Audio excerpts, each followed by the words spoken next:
Welcome to the Restricted Handling Podcast. This is what's been going on in China in the past 24 hours. China is kicking off 2026 in full "we meant to do that" mode. President Xi Jinping just delivered a New Year's address that was shorter, tighter, and noticeably more martial than in previous years. Less empathy, more power. Less "we know times are hard," more "the blueprint is done, now execute." He leaned hard into national strength, military capability, and technological progress, explicitly tying artificial intelligence, semiconductors, and defense power together. The tone wasn't aspirational, it was declarative. This was a leader signaling that, in his mind, China has crossed into a new phase of national power and doesn't feel the need to explain itself anymore. That confidence shows up immediately in space. China's private space sector, long overshadowed by state-owned giants, just made a meaningful push toward reusable rockets. In December, both a state rocket and a private one launched successfully, even though their booster recovery attempts failed in spectacular fashion. Explosions, fireballs, the whole Michael Bay experience. But the key point is this: the second stage has reached orbit. That's progress. Reusability is the holy grail for cost, cadence, and scale. And China is now openly chasing the SpaceX model instead of pretending it doesn't matter. Why does that matter? Because cheaper, faster launches unlock satellite constellations, and China has two monsters in the works, one called Guowang, another called Thousand Sails. Each is planned to exceed 13,000 satellites in low Earth orbit. Right now, they're barely off the ground, roughly 100 satellites each, but production capacity is ramping up. New launch pads, new satellite factories, and a new government office dedicated to commercial space are all coming online. And let's not kid ourselves. These are civilian projects the same way GPS was, just for navigation. Communications resilience, navigation, ISR, and rapid replacement after losses. All of that has military fingerprints all over it. At the same time, Beijing is making it very clear it does not love foreign satellite constellations flying overhead. Chinese officials have publicly complained that systems like Starlink pose security risks, and recently, China accused a newly launched Chinese satellite of coming dangerously close to a foreign one. Space is getting crowded, tense, and political fast. If you're looking for the next domain where misunderstandings turn spicy, this is it. Now zoom down from orbit to silicon. Chinese AI researchers have been unusually candid lately, and the message is consistent. Yes, U.S. export controls hurt, but no, they're not fatal.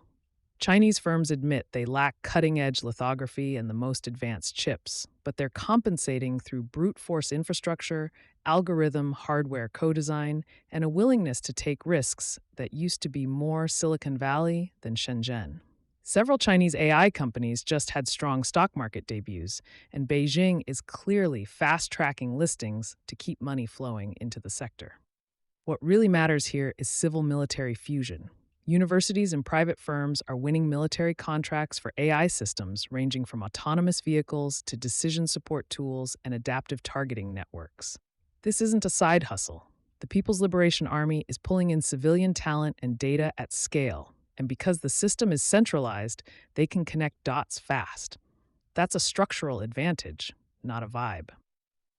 All of this comes together most aggressively in Taiwan, which remains ground zero for China's information and cognitive warfare. Taiwan's intelligence services just released numbers that are frankly staggering. In 2025 alone, they tracked more than 45,000 fake social media accounts, pushing over 2.3 million pieces of disinformation. This isn't trolls in a basement. These are coordinated operations run through Chinese IT firms and marketing companies under direction from China's propaganda and public security organs. The playbook is layered. First, draw people in with clickbait and soft content. Then pivot to politics. Undermine trust in Taiwan's military, cast doubt on U.S. reliability, stoke internal divisions.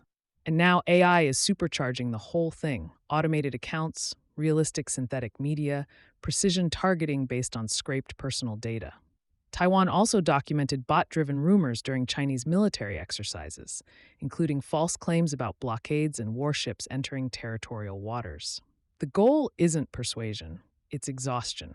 While China is leaning forward hard in Asia, it just took a very public hit in the Western Hemisphere. Earlier this month, U.S. Special Operations Forces grabbed Venezuelan President Nicolas Maduro in Caracas. It was fast, quiet, and humiliating. Chinese and Russian-supplied air defenses were disabled. No meaningful resistance. And the timing couldn't have been worse for Beijing. Maduro had met China's special envoy just hours before being taken. The message from Washington was loud, even if the operation wasn't. China cannot protect its partners in the Americas. Beijing has spent years pouring money into Venezuela, trading debt relief and infrastructure for oil shipments under sanctions. Now, a lot of that oil is being redirected, and China is left protesting diplomatically with no real leverage. Analysts are calling this a reality check on China's power projection, and it's hard to argue. When the U.S. decides to act militarily in its own backyard, Beijing's options shrink fast. And yet, even as tanks roll and satellites maneuver, trade diplomacy keeps grinding along. China's top trade negotiator remains Vice Commerce Minister Li Chenggang, a guy who has built a reputation as both charming and extremely sharp-edged. He helped hold together a fragile trade truce in 2025, covering everything from rare earth exports to soybeans. Publicly, there's friction. Privately, the machinery keeps moving. This is Beijing threading the needle. Confrontational posture, transactional outcomes. Rare earths remain one of China's strongest cards. The United States is openly pushing allies to move faster on reducing dependence, but progress is uneven. China still dominates refining for most critical minerals, and there are signs Beijing has begun restricting exports to Japan while continuing shipments to the U.S. under existing commitments. That's leverage being applied with a scalpel, not a hammer. Militarily, China also spent the week flexing alongside familiar friends. A China-led naval exercise with Russia, Iran, and South Africa unfolded near the Cape Sea Lane, one of the most critical global shipping routes if the Red Sea or Suez goes sideways. Chinese destroyers, Russian corvettes, Iranian support ships, all operating together. Officially, it's about maritime safety. Practically, it's about convoy escort, logistics, and sustained operations far from home waters. This wasn't cosplay, it was practice. Africa stayed firmly in Beijing's diplomatic orbit as well. China reiterated support for Somalia's sovereignty and explicitly opposed any engagement between Somaliland and Taiwan. Even when visits get postponed, the messaging stays consistent. One China applies everywhere, all the time. Finally, inside China's own house, Beijing tightened the screws on transnational cybercrime. A major scam tycoon operating out of Southeast Asia was arrested and extradited back to China after months of pressure. This wasn't just law enforcement, it was damage control. The man had been indicted in the U.S., and Beijing clearly preferred handling him at home rather than letting uncomfortable details come out in a foreign courtroom. Expect more of these moves as China tries to clean up reputational messes without loosening political control. One last note that flew a little under the radar.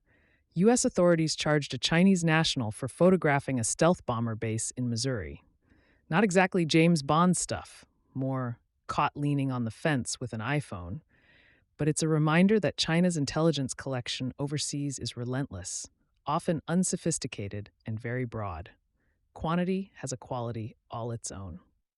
Thanks so much for listening and for being part of the RH community. If you enjoyed this episode, subscribing, leaving a quick 5-star review, or sharing it with someone you know makes a huge difference. It's how this network will grow. We also publish a daily written intel brief on Substack, where you'll find even deeper coverage of Russia and China, along with insights on the Middle East and the DPRK. This is free for Substack subscribers. Starting January 16th, new Substack subscribers will move to a paid model. If you're already subscribed on Substack before then, nothing changes.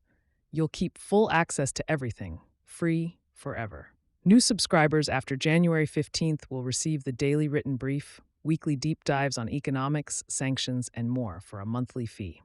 So if you're not on Substack yet, don't worry. Just head to restrictedhandling.com and subscribe now for free and get the content free forever.